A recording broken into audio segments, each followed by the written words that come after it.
Hola, ¿qué tal? Buena tarde. El día de hoy vamos a ver rubiola, una enfermedad exantemática de la infancia.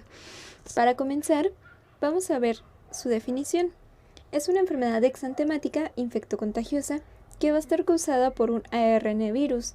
Este proviene de la familia Togaviridae y del género Rubivirus. También a rubiola se le conoce como sarampión alemán o sarampión de los 3 días.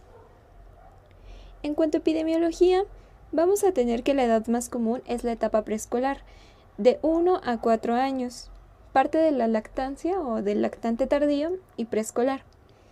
También se puede presentar en menores de 1 año, pero esto es menos frecuente. La incidencia estacional predomina en primavera y verano. La transmisión generalmente va a ser por contacto directo con una persona infectada, por la inhalación de aerosoles o gotitas y vertical a través del canal de parto. El periodo de incubación de este virus va de 14 a 20 días, teniendo un promedio de 17 días desde que se infecta a la persona hasta que comienza a tener las manifestaciones clínicas. El periodo de contagio va de 10 días antes a 7 después del inicio del exantema. Las complicaciones neurológicas son raras. Generalmente, 1 de cada 6.000 o 1 en 24.000 de los infectados llegan a presentar complicaciones. Algunos factores de riesgo van a ser personas no vacunadas o con un esquema de vacunación incompleto, haber tenido una enfermedad exantemática previa, contacto reciente en los 21 días previos con niños o personas enfermas, brotes en la familia, en la escuela o en el trabajo, es decir, en el entorno que rodea a la persona.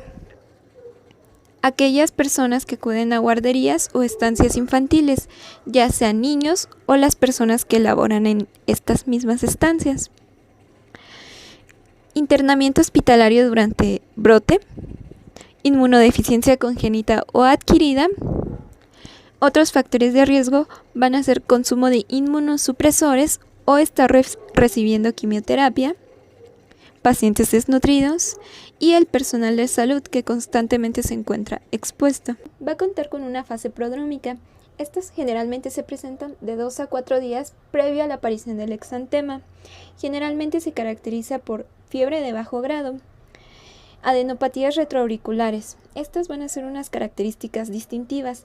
Suelen aparecer retroauricular, suboccipital o cervical. Van a ser dolorosas, aparecen en la fase prodrómica, permanecen durante la fase exantemática y pueden persistir 1 o 2 semanas posteriores al exantema. El malestar general que puede llegar a presentar la persona: anorexia, conjuntivitis leve, obstrucción o escurrimiento nasal, que son como síntomas de un cuadro gripal. Las mialgias y poliartralgias, generalmente esta va a ser en mujeres adolescentes. Y bueno, una vez en la fase exantemática, esta se va a caracterizar por un exantema maculopapular que va de 2 a 4 milímetros. Generalmente va a ser rosado o rojo claro, va a ser puntiforme, va a ser no confluente y puede llegar a confluir en la zona de las mejillas. Generalmente va a ser cefalocaudal, es decir, va a iniciar en la cara, se va a extender a tórax y extremidades. En un periodo de 24 horas el exantema va a cubrir todo el cuerpo. La duración de este exantema va a ser de 3 días aproximadamente, desapareciendo en el orden invertido a conforme apareció. Este dato fue sacado de la guía de práctica clínica. Generalmente no hay descamación, pero si lo hay va a ser en pequeñas láminas finas. Y bueno, aquí en las imágenes podemos observar cómo es el exantema de rubiola, que va a respetar palmas, va a respetar plantas de los pies. Generalmente va a ser no confluente y va a ser puntiforme. Y bueno, otra característica distintiva de rubiola, aparte de las adenopatías que ya mencionamos anteriormente, van a ser las manchas de Forchheimer. Estas van a ser como petequias de color rojizo que van a predominar en lo que es paladar blando, paladar duro y úvula. Va a ser como ese puntillo rojizo que se va a observar, y esto generalmente se observa en la fase prodrómica y parte de la exantemática, 2 días antes hasta 3 después de que aparece el exantema. Es importante diferenciar a la rubiola de otros exantemas de la infancia, como lo son roceola. Para diferenciarla de roceola, hay que tener en cuenta que en roceola el exantema es un poco más de mayor tamaño y con frecuencia se conoce como un exantema en forma de almendra. Este tiende a aparecer una vez que la fiebre se detiene, a diferencia de rubiola, que puede coexistir el exantema con la fiebre. Y bueno, se me hizo importante mencionar la rubiola en el embarazo. La incidencia de rubiola materna va del 2 al 4%. En el primer trimestre el riesgo de infección es del 81%, a diferencia de semanas de gestación posteriores en donde el riesgo disminuye. Conforme se adquiere la infección en las primeras semanas del embarazo, el daño orgánico puede ser múltiple e inclusive este puede culminar en un aborto. La adquisición de rubiola a final del embarazo por lo general va a tener defectos congénitos o lesiones a órgano determinado, ya sea a oído o puede haber afección también a ojo. En el caso de un síndrome de rubiola congénita, van a presentar por lo general los niños la tetrada de Gregg. ¿Esto qué quiere decir? Cardiopatía, que puede ser una persistencia de conducto arterioso o una estenosis pulmonar periférica. También pueden presentar microcefalia, sordera y cataratas.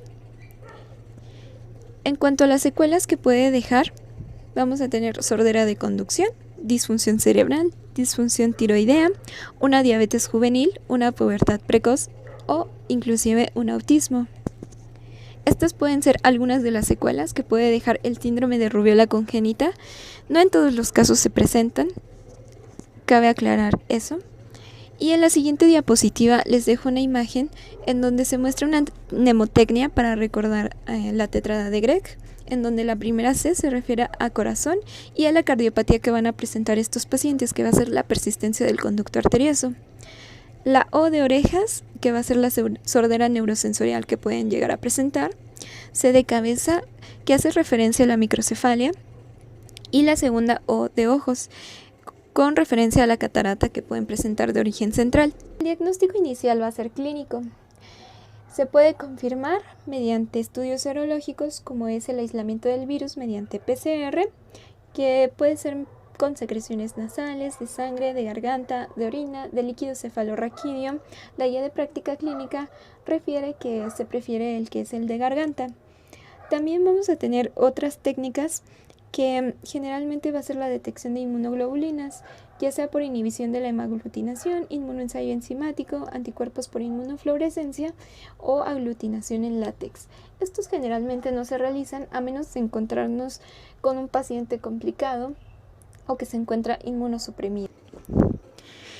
En cuanto al tratamiento, va a ser principalmente sintomático y con las medidas generales, es decir, el control de la fiebre mediante medios físicos, el reposo del paciente y el aislamiento. Se recomienda que no acudan a escuelas o guarderías por lo menos una semana en lo que remite este periodo de contagio.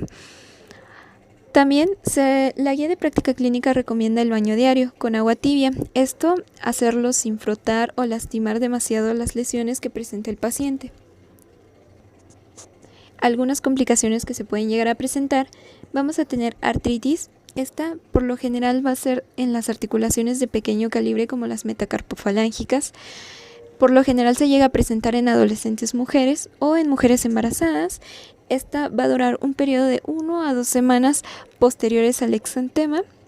Otras complicaciones va a ser encefalitis, la sordera neurosensorial, sobre todo en el síndrome de rubiola congénita, púrpura trombocitopénica, bronconeumonía y como tal el síndrome de rubiola. En cuanto a prevención, recordar la vacuna sarampión, rubiola, parotiditis, que esta se aplica al año y a los 6 años de edad.